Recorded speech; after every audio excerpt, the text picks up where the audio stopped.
The BMW 328i key fob uses a CR232 coin cell battery.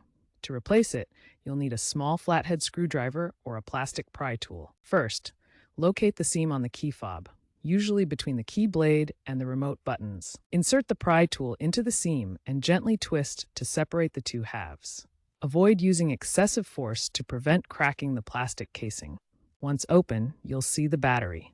This process is crucial for maintaining keyless entry and start functions. With the fob open, identify the CR2032 battery. Note its orientation. The positive side usually faces up. Use the pry tool or your fingernail to carefully pop out the old battery. Using the correct battery type, CR2032, is crucial. Avoid CR2025, which can cause poor contact. Insert the new CR2032 battery, ensuring the correct polarity, positive side facing up. Firmly snap the case back together.